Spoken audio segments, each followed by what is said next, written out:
what appears to be a quadruple homicide rocking a Pennsylvania suburb. Police have been searching for 4 young men mysteriously gone missing, 2 of them last seen together. But tonight the mystery appears to have been solved after a shocking discovery on a farm that led to one man's confession. Here's ABC's Eva Pilgrim. Why'd you do it? What do you have to say to these families? I'm sorry. Tonight, a stunning admission ending a more than week-long mystery in Bucks County, Pennsylvania. Mr. DiNardo this evening confessed to the district attorney. He confessed to his participation or commission in the murders of 4 young men. The defense attorney for 20-year-old Cosmo DiNardo speaking to cameras outside the courthouse, saying his client spared the death penalty in exchange for his confession to the district attorney. When you say 4 young men, you mean the 4 young men who are innocent? Yes.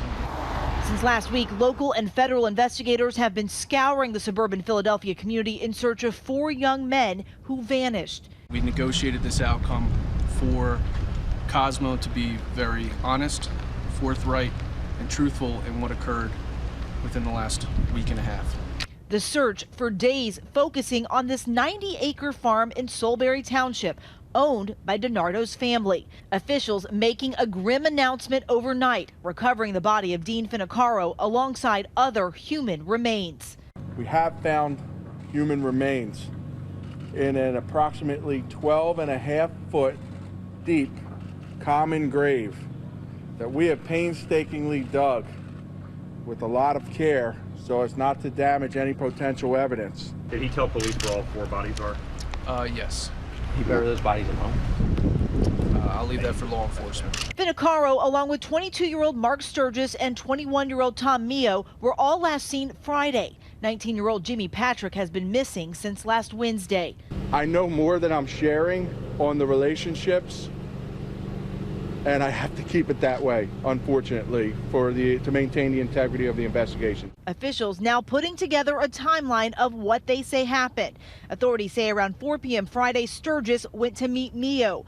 4 hours later, license plate readers spotted Mio's car within feet of DiNardo's truck. The next day, both Mio and Sturgis failed to show up at work. Where was the sound of these gunshots coming from?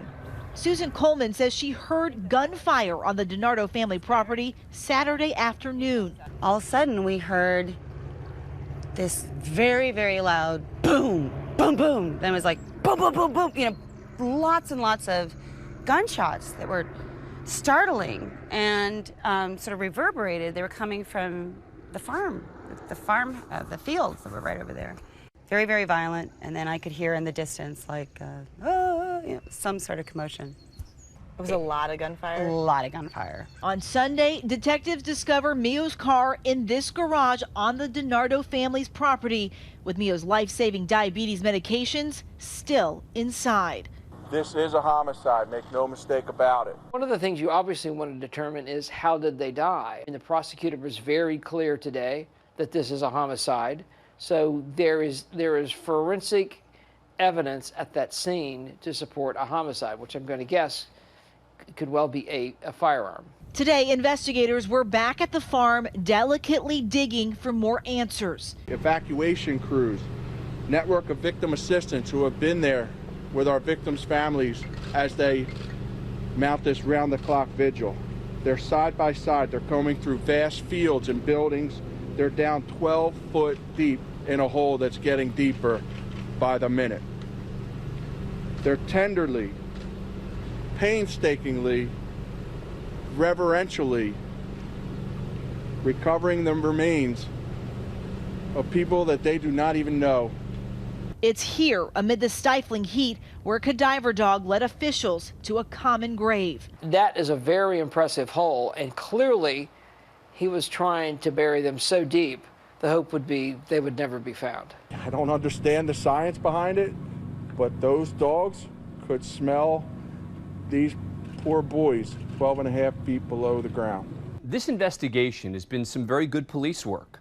You've had everything from cadaver dogs to cell phone evidence to video evidence, all coming back to one place, which is him. As a community begins to mourn the loss of 4 young men, new and haunting images are emerging, showing DiNardo pointing a pistol. DiNardo posted the photos in a group chat, telling acquaintances he wasn't worried that 19-year-old Dean Finocchiaro was still missing, suggesting instead that he was on the run. This is not some impulse homicide. He thought this through. He figured out how to do it, and in the short term, he pulled it off.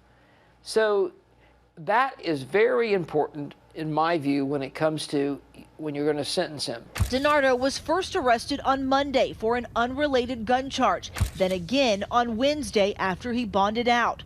Officials say the 20-year-old allegedly stole a car that belonged to one of the missing men. This is for receiving stolen property and theft of a 1996 Nissan Maxima that is owned by Thomas Mio. DiNardo then tried to sell the car for $500 the day after Mio disappeared. Today, Cosmo DiNardo's attorney appeared before a grand jury at the Bucks County Courthouse as investigators probed for information.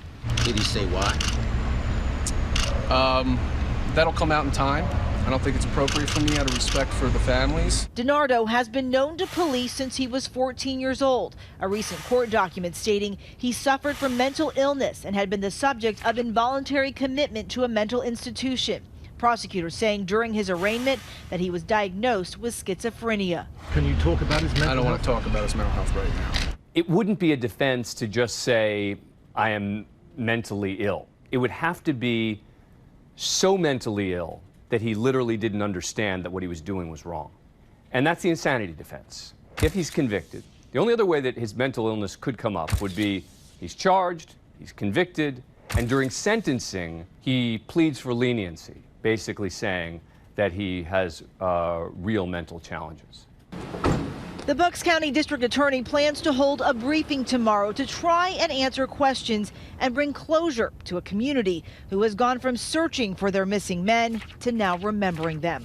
For Nightline, I'm Eva Pilgrim in Bucks County, Pennsylvania.